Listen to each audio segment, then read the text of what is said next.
আসসালামু আলাইকুম ওয়া রাহমাতুল্লাহি ওয়া বারাকাতুহু।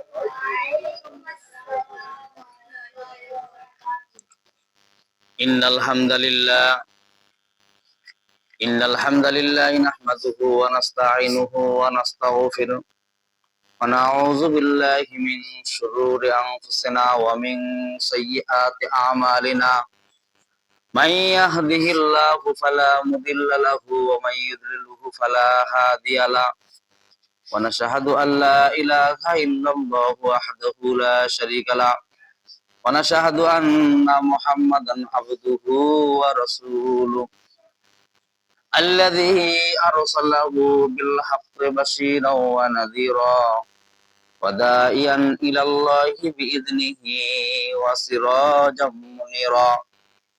أما بعد فقد قال الله تعالى في كلامه المجيد والفرقانه الحميد. فأعوذ بالله من الشيطان الرجيم. بسم الله الرحمن الرحيم. يا أيها الذين آمنوا قوا أنفسكم وأهليكم نارا وقودها الناس والحجارة عليها ملائكة غلاظ شداد لا يعصون الله ما أمرهم ويفعلون ما يؤمرون. وقال الله تعالى في كلامه المجيد والفرقانه الحميد. أعوذ بالله من الشيطان الرجيم. إن الله وملائكته يصلون على النبي يا أيها الذين آمنوا صلوا عليه وسلموا تسليما. درود إبراهيم بوري اللهم صل على محمد وعلى آل محمد كما صليت على إبراهيم وعلى آل إبراهيم إنك حميد مجيد. اللهم بارك على محمد وعلى آل محمد كما باركت على إبراهيم وعلى آل إبراهيم إنك حميد مجيد. اللهم صل على محمد وعلى آل محمد كما صليت على إبراهيم وعلى آل إبراهيم إنك حميد مجيد. اللهم بارك على محمد وعلى آل محمد كما باركت على إبراهيم وعلى آل إبراهيم إنك حميد مجيد.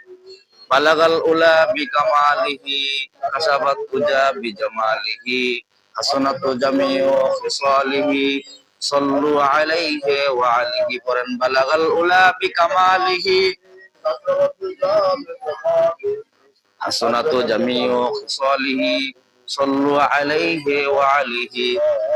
রাহে মেরে মাসকান হাওয়ালি কাবা বনে মেরে মদফান দিয়ারে মদিনা বালাগাল উলা বিকামালিহি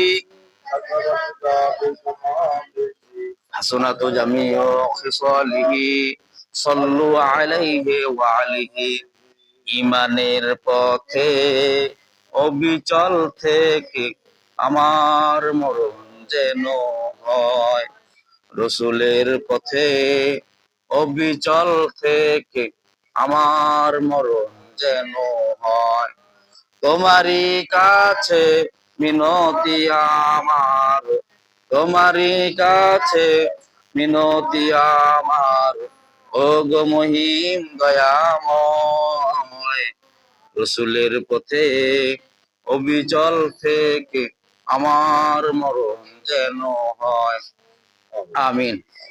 আলহামদুলিল্লাহ, সমস্ত প্রশংসা সেই মহান রব্বুল আলামিনের, যিনি আমাদের জুমাতুস সানির চতুর্থ জুমায় উপস্থিত হওয়ার, শরীক হওয়ার তৌফিক দান করলেন। সেই মহান দরবারে আমরা শুকরিয়া জ্ঞাপন করি। আমরা অন্তঃস্থল থেকে সবাই বলি আলহামদুলিল্লাহ। আল্লাহ পাক কালামের ভিতর বলেন, লাইন শাকারতুম লাআযিদান্নাকুম ওয়া লাইন কাফারতুম ইন্না আযাবি লাশাদীদ। যে বান্দা আমার নেয়ামত পায়, নেয়ামতের শুকরিয়া আদায় করে, তার নিয়ামতকে আমি আল্লাহ পাক বাড়ায়া দিই বলি সুবহানাল্লাহ। আর যে বান্দা আমার নিয়ামত পাইলো নিয়ামতের শুকরিয়া আদায় করে না, ইন্না তার নিয়ামতকে আমি আল্লাহ পাক সিনাই নিয়া ইন্না আযাবিল্লাহ শাদীদ, সূক্ষ্ম আযাব দ্বারা গ্রেফতার করি বলি নাউযুবিল্লাহ। আসলে আল্লাহ তাআলার নিয়ামত এটা কেমন নিয়ামত? আল্লাহ তাআলা বলেন যে আমি বান্দাকে সুস্থ রাখি, সবল রাখি, সঠিক জ্ঞান দান করি, এটা একটা অশেষ নিয়ামত। যারা পাগল ওদের দেখেন, ওদের নিয়ামত কিছুই বুঝে না, ওদের ব্রেনে যারা সমস্যা, যারা অসুস্থ, যারা অসুস্থ নিয়ামতে ভুগতেছে, তারা জানে যে সুস্থ থাকা কত বড় নিয়ামত। ঠিক কিনা বলেন? এই যে আপনাকে আমাকে আল্লাহ পাক যে সুস্থতা রাখছেন, এটা একটা অশেষ একটা নিয়ামত।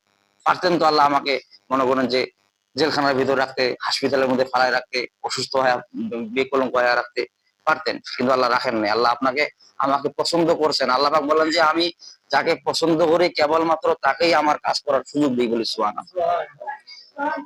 আল্লাহ তাআলার কাজ যেমন তেমন কাজ এটা মনে করিয়েন না। আল্লাহ তাআলা বলেন যে আমার কাজ করা এটা একটা ভাগ্যের ব্যাপার। আল্লাহর কাজকে আপনি যত ডিনাই করবেন, ডোন্ট কেয়ার, কিছু মনে করবেন না, তত পরিমাণে আপনি নিয়ামত থেকে বঞ্চিত হবেন। তার মানে কি আল্লাহ তাআলার কাজেই আপনি, মানুষ 60 বছর, 70 বছর, 80 বছর, হ্যাঁ, জিন্দেগি, এই জিন্দেগির মধ্যে যদি আপনি আপনার আমলনামা যদি আল্লাহর অন্তরে যদি আপনি জায়গা করে নিতে পারেন, তার মানে কি আখিরাতে মনে করেন যে আপনি জান্নাতময় জান্নাত, বলেন ঠিক কিনা বলেন? আল্লাহুম্মা সাল্লি সালাতান কামিলান ওয়া সাল্লি সালামান আলা মুহাম্মদ। একটু সকলে আওয়াজ করে বলি সাল্লাল্লাহু আলাইহি সাল্লাম। আসলে সময় মনে করেন স্বল্প, জুমার নামাজে বেশি সময় থাকে না, যার কারণে ভূমিকা ছাড়াই কথা বলতে হয়। ভূমিকা টানতে আনতে গেলে পুরো বয়ান লম্বা হয়ে যায়, যার কারণে বয়ান বেশি মনে করেন যে মাঝখানে গিয়ে হয়ে যায়, পুরা তর্জমা করা আসে হয় না, তাফসীর করা আসে যায়। আমি আপনাদের সামনে যে আয়াতে কারিমা তেলাওয়াত করছি সূরা তাহরিমের 6 নম্বর আয়াত। কয় নম্বর আয়াত বলেন দেখি? সূরাতুত তাহরিম। তাহরিম শব্দের অর্থ হলো নিষিদ্ধ, মানে হারাম। তাহরিম শব্দ অর্থ কি বলেন দেখি? তাহরিম শব্দ হলো নিষিদ্ধ। আমি আপনাদের সামনে যে আয়াতে কারিমা তেলাওয়াত করেছি তাহরিমের 6 নম্বর আয়াত। আল্লাহ পাক বলতেছেন যে সূরা তাহরিমের 6 নম্বর আয়াতে আল্লাহ পাক বলতেছেন, কি বলতেছেন? আল্লাহ পাক বলতেছেন ইয়া আইয়ুহাল্লাযীনা আমানু কু আনফুসাকুম ওয়া আহলিকুম নারা ওয়াকুদুহান নাসু ওয়াল হিজারাতু আলাইহা মালাইকাতুন গিলাযুন শিদাদুল লা ইয়াসুনাল্লাহা মা আমারাহুম ওয়া ইয়াফআলুনা মা ইউমারুন। আল্লাহু আকবার। আল্লাহ রাব্বুল আলামিন সূরা তাহরিমের 6 নম্বর আয়াতে বলতেছেন, আল্লাহ পাক বলতেছেন ইয়া আইয়ুহাল্লাযীনা আমানু, হে ওই সমস্ত লোকেরা যারা ঈমান এনেছো। আল্লাহ পাক কাদেরকে দাওয়াত দিলেন বলেন দেখি? ঈমানদারকে, মানুষদেরকে দাওয়াত দেন। মানুষ বলতে কি বোঝায় বলেন দেখি? মানুষ হিন্দুদেরকেও মানুষ বলে, বলে না? বেদিন যারা ধর্ম, যারা ইসলাম গ্রহণ করে নাই, তাদেরকেও কিন্তু কি বলে? মানুষ বলে। আমরা আল্লাহ পাক এখানে আইয়ুহান নাস বলতে বললেন না, আল্লাহ পাক বললেন যে হে ঈমানদারেরা, ওই সমস্ত লোকেরা যারা ঈমান এনেছো, কু আনফুসাকুম ওয়া আহলিকুম নারা, কু তোমরা বাঁচো, আনফুসাকুম তোমাদের নফসগুলোকে, বলেন না সুবহানাল্লাহ। আল্লাহ পাক বলতেছেন যে হে ঈমানদারেরা, ওই সমস্ত লোকেরা যারা ঈমান এনেছো, আমার আল্লাহকে না দেখে যারা বিশ্বাস করেছো, কু আনফুসাকুম তোমরা তোমরা বাঁচো জাহান্নাম থেকে, ওয়া আহলিকুম নারা এবং তোমাদের পরিবারকেও জাহান্নাম থেকে বাঁচাও। আল্লাহ পাক বলতেছেন হে ঈমানদারেরা, ওই সমস্ত লোকেরা যারা ঈমান এনেছো, কু আনফুসাকুম ওয়া আহলিকুম নারা, তোমরা নিজে বাঁচো এবং তোমাদের পরিবারকেও জাহান্নাম থেকে বাঁচাও। এর মানেটা কি বোঝায়? এর মানেটা এটাই বোঝায়, আল্লাহ পাক বলতেছেন যে হে ঈমানদাররা, তোমরা আগে নিজে জাহান্নাম থেকে বাঁচো। নিজে কোনো পরিশুদ্ধ নাই, খালি মানুষের পাশাত মুখ খুঁজে বেড়ায়, এরকম লোক আছে না? খালি মানুষের দোষ খুঁজে বেড়ায়। আল্লাহ পাক বলতেছে হে ঈমানদারেরা, তোমরা আগে নিজে বাঁচো এবং তোমার পরিবারকে বাঁচাও। পরিবার বলতে আহাল বলতে কি বোঝায়? তোমার ছেলে, সন্তান, পুত্র যাহা আছে সবাইকে তোমরা জাহান্নামের আগুন থেকে বাঁচাও। আপনার ছেলেটা নামাজ পড়ে, নামাজের তাগিদ দেওয়া লাগবে। আপনার ছেলেটা মনে করেন যে হারাম খায়, কোথায় সিগারেট খায়, কোথায় 2 নাম্বারি করে, এই সমস্ত কাজ আপনাকে বাঁচাবার জন্য, আপনাকে রক্ষা করতে, তার ওটা জাহান্নামের কাজ, ওটাকে আপনাকে বাধা দিতে হবে। আল্লাহ পাক বলতেন ইয়া আইয়ুহাল্লাযীনা আমানু, হে ওই সমস্ত লোকেরা, কু আনফুসাকুম ওয়া আহলিকুম নারা, তোমরা নিজে বাঁচো এবং তোমাদের পরিবারকে জাহান্নাম থেকে বাঁচাও। আল্লাহ পাক পরে আয়াতে আরো বলতেছেন যে আমার বান্দারা তোমরা নিজে বাঁচো এবং নিজে পরিবারকে জাহান্নাম থেকে বাঁচাও। আর জাহান্নামের খড়ি ইন্ধন হবে কি, কি বলেন দেখি? জাহান্নামের ইন্ধন হবে, মানে ইন্ধন মানে খড়ি, জাহান্নামের যে লাকড়ি হবে, আল্লাহ লাকড়ি কি দিয়া বানাবেন? আল্লাহ পাক পরে আয়াতে বলতেছেন وقودها الناس والحجارة عليها ملائكة غلاظ شداد لا يعصون الله ما أمرهم ويفعلون ما يؤمرون الله أكبر।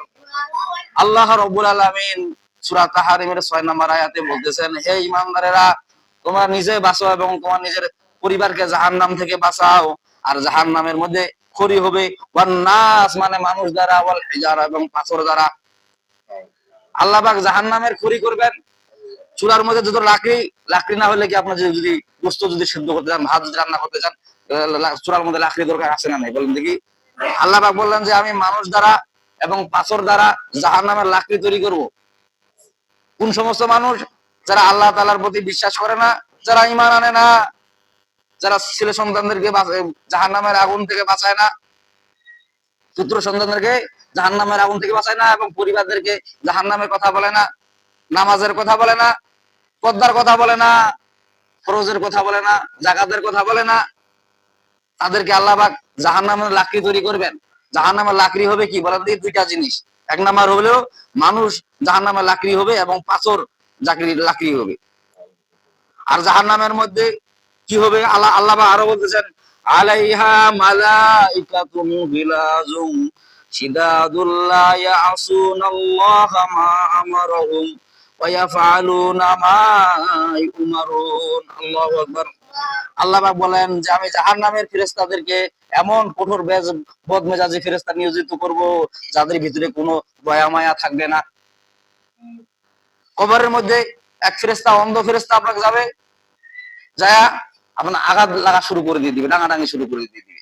জাহান্নামের একটা ওর কাছে রড থাকবে, ওই রড দিয়ে আপনার পিটাপিটি শুরু করে দিয়ে দিবে।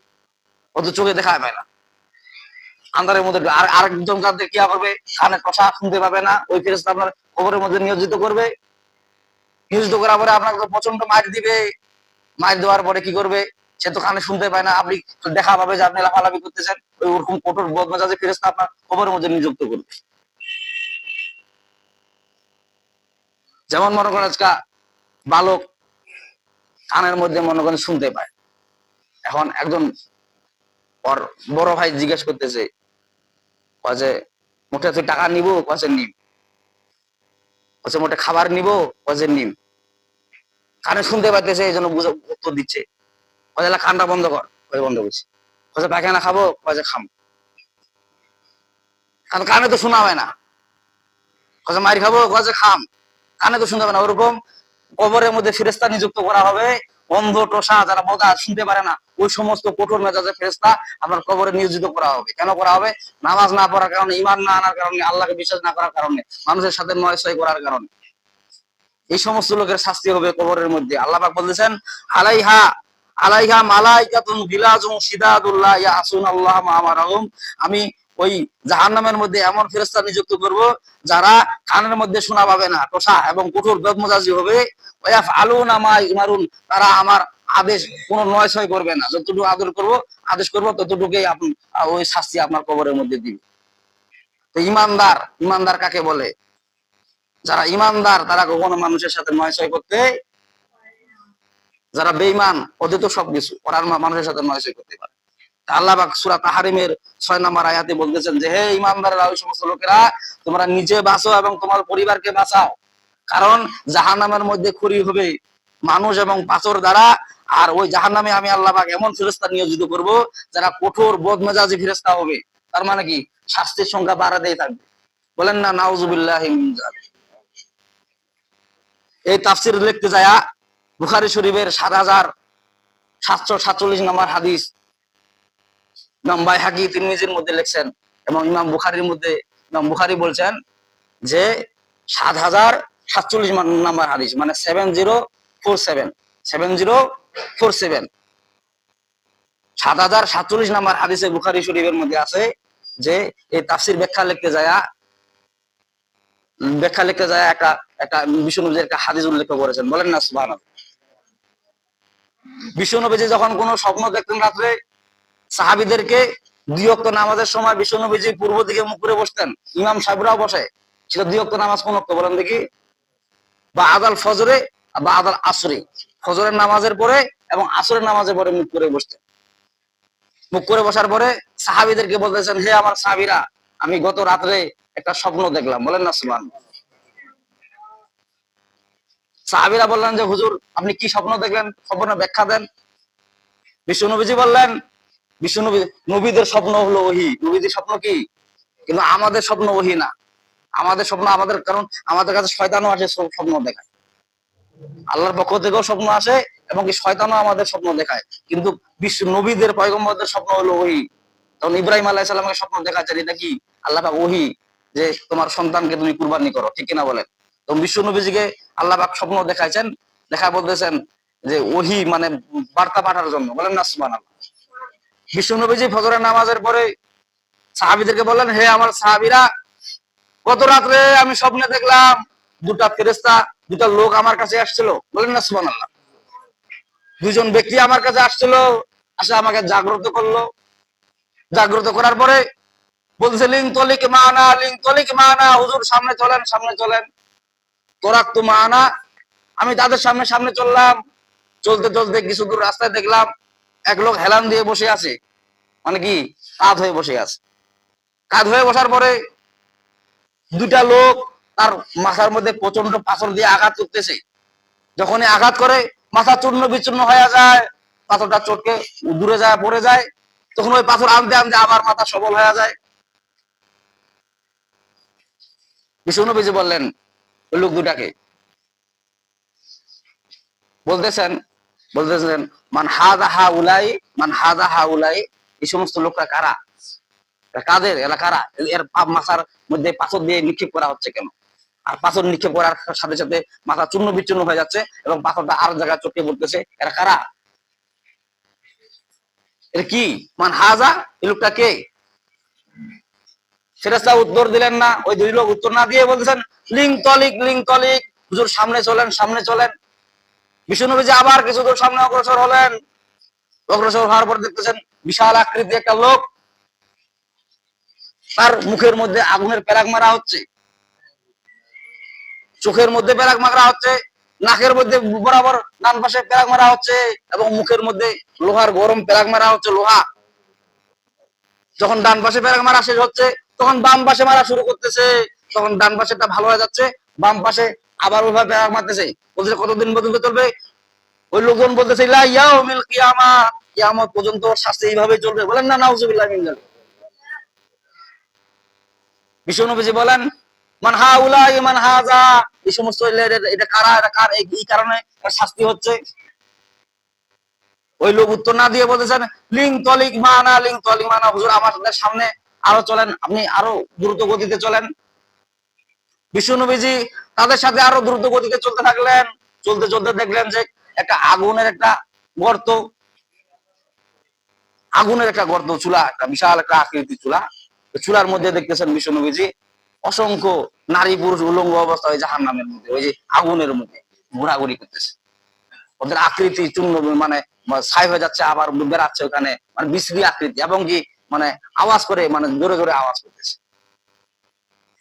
বিশ্বনবীজি জিজ্ঞাসা করলেন, মান হাজা হা উলাই, মান হাজা হা উলাই, এরা কারা, এরা কারা? উত্তর না দিয়া লোকজন বললেন যে হুজুর লিং তলিক, লিং তলিক, আপনি আরো সামনে অগ্রসর হন, আপনি আরো সামনে অগ্রসর হন, আরো ভয়াবহতা দেখতে পাবেন। প্রশ্ন গেল কয়টা বলেন দেখি? 3টা প্রশ্ন গেল। 1 নাম্বার প্রশ্ন হলো যে মাথার মধ্যে পাথর নিক্ষেপ করা হচ্ছে, আর 2 নাম্বার কি আগুনের পেরাক দেওয়া হচ্ছে, আর 3 নাম্বার হলো একটা আগুনের গর্তের মধ্যে নারী পুরুষ। বিষ্ণুনবীর সামনে আরো কিছু দূর অগ্রসর হলেন। অগ্রসর হওয়ার পরে দেখতেছেন যে রক্তের নহর, রক্তের নদী, রক্তের নদীর মধ্যে এক লোক হাবুডুবু খাচ্ছে, সাঁতার কাটছে। সাঁতার কাটতে কাটতে যখন আবার পাশে আসতেছে, এক ফেরেশতা একটা পাথর নিয়ে মুখের মধ্যে মারতেছে। যখন মারতেছে তখন আবার চটকে যায় আবার নদীর মাঝখানে। ওই নদীটা ছিল রক্তের নদী। মানে নদী রক্ত, প্রচন্ড রক্ত ওই নদীর মধ্যে। ওখানে হাবুডুবু খাচ্ছে, ছাত্রা কাতরাতে কাতরাতে, যেমন কুত্তা যেমন হাঁপানি করে ওরকম কাতরা কাতরা, যখন আবার ছাড়ে আসে, আবার ওই পাথর দিয়ে ওকে মারা হচ্ছে, তখন আবার ওই লোকটা ওই রক্তের নদীর মাঝখানে চলে যাচ্ছে। বিশ্বনবী যে লোক দুটাকে জিজ্ঞাসা করেন, মান হাযা হাউলাই, এরা কারা, এর শাস্তি কতদিন পর্যন্ত চলবে? ওই লোকজন বললেন, ওই লোক দুটা বলতেছেন ইলা ইয়াউমিল কিয়ামা, কিয়ামত পর্যন্ত। বলেন না নাউযুবিল্লাহি মিন যালিক। তাহলে কটা হলো প্রশ্ন? 4টা। বিশ্বনবী যে উত্তর চাইলেন, উত্তর দিলেন না, বলতেছেন লিং তলিক মানা, লিং তলিক মানা। হুজুর আমাদের সামনে, আপনি আরো সামনে চলেন, আপনারা আরো সামনে চলেন। যাওয়ার পরে কিছু দূর পরে, যাওয়ার পরে দেখতেছেন যে বিশাল আকৃতি একটা ভয়ঙ্কর একটা লোক, কালো কুসকুসে একটা ভয়ঙ্কর একটা লোক, আকৃতি বিশাল আকৃতির লোক। ওই লোক মানে জাহান্নামের আগুন বাড়াবার জন্য আর বাকি ফেরেশতার লেগে তাগিদ করতেছে, বলছে এই তোমরা জাহান্নামের আগুন আরো দাও দাও করে জ্বলাও, জাহান্নামের সংখ্যা আরো বাড়ায় দাও, শাস্তি আরো বাড়ায় দাও। এরকম আকৃতি দেখবে। ওই লোক দুটাকে বিষ্ণুনবী বলেন, মান হাযা হাউলাই, এই লোকটা কারা, এই লোকটা কে? তারা উত্তর না দিয়ে বলতেছেন, হুজুর লিং তোয়ালিক মানা, লিং তোয়ালিক মানা, আপনি আমাদের সামনে আরো কিছু দূর অগ্রসর হন। বলেন না সুবহানাল্লাহ। বিশ্বনবীজির সামনে অগ্রসর হলেন, অগ্রসর হতে দেখতেছেন বিশাল আকৃতির একটা লোক, মনে হয় পা জমিনে, মাথাটা একদম আসমানের উপরে, আর অসংখ্য বাচ্চা ওখানে কোরআন তেলাওয়াত করতেছে। বলেন না সুবহানাল্লাহ। এবং কালেমা শাহাদাত পড়তেছে। ওরা বলতেছে আশহাদু আল্লা ইলাহা ইল্লাল্লাহু ওয়া আশহাদু আন্না মুহাম্মাদান আবদুহু ওয়া রাসূলুহু। আল্লাহু আকবার। যখনই কালেমা শাহাদাত পড়া শুরু করে দিচ্ছে বাচ্চাগুলো, ওখানে নাজ নেয়ামতের যত পাখিরা আছে তাদের কাছে আসে বসতেছে, আর ওদেরকে গান শুনতেছে, আর ওরাও ওদের সাথে তাল মিলাচ্ছে। বলেন না সুবহানাল্লাহ। কেমন একটা সৌন্দর্য আকৃতি। বিশ্বনবীজি বললেন, মান হাযা, সুবহানাল্লাহ সুবহানাল্লাহ, মান হাযা হাউলাই, এরা কারা, এই লোকটাকে চিনতে চিনা যাচ্ছে না, বিশাল আকৃতির লোক, জমিনে পা এবং মাথাটা তো আসমানে। উত্তর না দিয়ে ওই লোকজন বলতেছে, ওই লোক দুটা বলতেছে, হুজুর লিং তোয়ালিক মানা, লিং তোয়ালিক মানা, আপনি সামনে আরো কিছু দূর অগ্রসর হন। বলেন না সুবহানাল্লাহ। বিশ্বনবীজি তার উত্তর না পায়া সামনে কিছু দূর অগ্রসর হলেন। অগ্রসর হওয়ার পরে দেখতেছেন যে একটা একটা রুম তৈরি করা হচ্ছে জান্নাতের ভিতর। সেই জান্নাতের দেওয়াল গুলা হচ্ছে রূপার ইট এবং স্বর্ণের ইট। বলেন না সুবহানাল্লাহ। স্বর্ণের এবং রূপার ইট দিয়া দেওয়াল তৈরি করা হচ্ছে। বিশ্বনবীজি খুব খুশি হলেন, আহ এত সুন্দর ঘর। তারপরে বিশ্বনবীজি ওখানে বসতে দিলেন, বিশ্বনবীজি বসলেন, অনেক আরাম পাইলেন। বিশ্বনবীজি আর কিছু দূর অগ্রসর হতে চাইলেন, বলে যে না আর সামনে যাওয়া যাবে না, কারণ আপনার জীবন আছে, এটা মউতের পরের জীবন। বলেন না সুবহানাল্লাহ। তখন বিশ্বনবীজি বলেন, মান হাযা হাউলা, মান হাযা হাউলা, এটা কি, এটা সৌন্দর্য কি, আমাকে বর্ণনা দাও। ওই লোক দুইটা বর্ণনা দিয়ে বললেন যে হুজুর আপনি প্রথম প্রশ্নের দিকে যান। বলেন না সুবহানাল্লাহ। প্রথম প্রশ্ন কি বলেন দেখি? যে ওই যে পাথর দিয়ে মাথায় আঘাত করা হচ্ছে, কি কারণে আঘাত করা হচ্ছে? ওই লোক দুইটা বললেন যে এই লোকটার দোষ ছিল দুইটা। কয়টা বলেন দেখি? দোষ হলো দুইটা। এক নাম্বার দোষ হলো এই লোকটা কোরআন শিখতো, কোরআন শিখেছে, শিখার পরে কোরআন ভুলে গেছে, পড়তে না পড়তে কোরআন ভুলে গেছে। এমন লোক আছে না নাই? কোরআন শিখে, শিখার পরে কোরআন আমল না করার কারণে এমন পর্যায়ে কি পরে আর বলতে পারেন। এক নাম্বার এরকম লোক আছে না? এক নাম্বার দোষ কি বলেন দেখি? ওই লোকটা কি কারণে পাথর মারা হচ্ছে বলেন দেখি? যে এক নাম্বার দোষ হলো লোকটা কোরআন পড়া শিখছে, শিখার পরে আমল না করতে করতে ওটা এমন পর্যায়ে হয়ে গেছে, ভুলে গেছে কোরআন শিখ পড়া। এবার এমনও হয়ে গেছে কোরআন শিখ বান্ধাই করে আনে ওই আলমারির মধ্যে রাখে দিছে, থাক ভাই রমজান মাসে বাইর করে, নাহলে ওই কিবার সময় বাইর করে, আর কোনো খোঁজ খবর নাই। আর ওই লোকের শাস্তি হলো এরকম, পাথরদের নিকাপ করা হচ্ছে। এক নাম্বার শাস্তি, ওই একটা দোষ হলো যে সে কোরআন শিখছে, শিখার পরে কোরআন না পড়ার কারণে তার এই শাস্তি। দ্বিতীয় নাম্বার হলো তিনি নামাজে অলসতা করত। ওই ব্যক্তি দ্বিতীয় নাম্বার কারণ হলো, এক নাম্বার কারণ হলো কোরআন পড়া শিখছে, শিখার পরে ভুলে গেছে। দুই নাম্বার কারণ হলো ওই লোকটা ফরজ নামাজে অলসতা করত, ঠিক মতো নামাজে পড়তো না, এই আজানটা হইল যাচ্ছে কিছু মতো। এমন লোক মনে হয় নাই? আরে আজান দিছে চলে আসেন আপনি। আর আজানের বাকি যারা প্রকৃত মুসলমান, যারা প্রকৃত নামাজি, ওরা কখনো আজানের বাসায় থাকে না। তারা সময় হলে মসজিদে চলে আসে, তারা কোনো অপেক্ষায় থাকে না যে আজান হবে আর না হোক, আপনার নামাজ তো পড়া লাগবে, আমি তো মুসল্লি, আমি চলে যাই মসজিদে, ঠিক কিনা বলেন? তো ওই লোকগুলার দোষ হলো কয়টা বলেন দেখি? হচ্ছে পাথর দিয়ে মারা হচ্ছে, ওই লোকটার দোষ হলো কয়টা? দুইটা দোষ। এক নাম্বার দোষ হলো যে কোরআন শিখছে, শেখার পরে ভুলে গেছে, মানে আমল পড়তে না, মানে না পড়তে এমন পর্যায়ে হয়ে গেছে সূরা ফাতিহাটা ভালো করে বলতে পারে, অথচ কোরআন পড়া শিখছে। আর দুই নাম্বার কারণ হলো যে লোকটাকে নামাজে অলসতা করতো। প্রথম প্রশ্নের উত্তর দিলেন। দ্বিতীয় নাম্বার প্রশ্ন হলো যে আগুন দিয়ে যে পেরাক মারা হচ্ছে, এই ব্যক্তিটা কাকে? মান হাজা হাউলাই, মান হাজা হাউলাই, এই ব্যক্তিটাকে আগুনের পেরাক দিয়া যে লোকটার চোখে মুখে মারা হচ্ছে, ডান পাশে 3টা পেরাক মারা হচ্ছে এবং বাম পাশে 3টা করে পেরাক মারা হচ্ছে। যখন ডান পাশে পেরাক মারা হচ্ছে, মারার পরে যখন বাম পাশে যাচ্ছে, তখন ডান পাশের গাল ভালো হয়ে যাচ্ছে। আবার বাম পাশে যখন থেকে ডান পাশে আসতেছে, তখন বাম পাশের গাল গুড়া ভালো হয়ে যাচ্ছে। এর শাস্তি হবে কি? ইলা ইয়াউমিল কিয়ামা, কিয়ামত পর্যন্ত এর শাস্তি হবে। কি কারণে এর শাস্তিটা? ওই লোকজন, দুইটা লোক বলতেছে যে হুজুর, এই লোকটা দুনিয়ার বুকে বেঁচে ছিল, বেঁচে থাকার পরে এটা গীবত করতো, মানুষের নামে মিথ্যা তহমত দিয়ে বেড়াইতো, এর কথা ওর কাছে লাগাই দিত, ওর কথা ওর কাছে লাগাই দিত, যার কারণে এর শাস্তি এরকম। এমন লোক মনে হয় নাই? ছোয়ার বদনাম বেটার বদনাম বাপের কাছে, বাপের বদনাম বেটার কাছে, বড় ভাইয়ের বদনাম ছোট ভাইয়ের কাছে, ছোট ভাইয়ের বদনাম বড় ভাইয়ের কাছে। এই লোকের শাস্তি কেমন হবে বলেন? মিথ্যা তহমত দিত, মানে এর কাম হইলো খালি লাগাবাজি করা, বিপদ করা। এমন লোক মনে হয় নাই?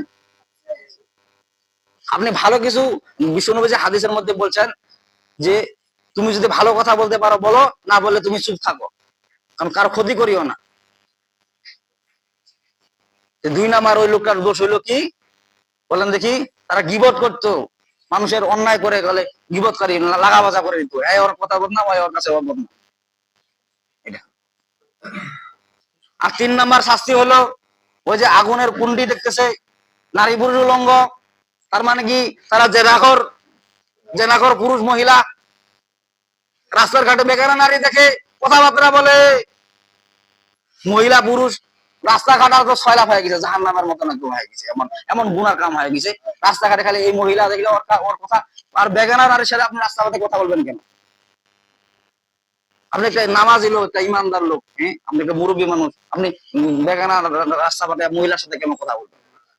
আর রাস্তাঘাটে মহিলাদের সাথে কথা বললে ওই যে আগুনের খুন্ডি, ওই শাস্তি হলো 3 নাম্বার।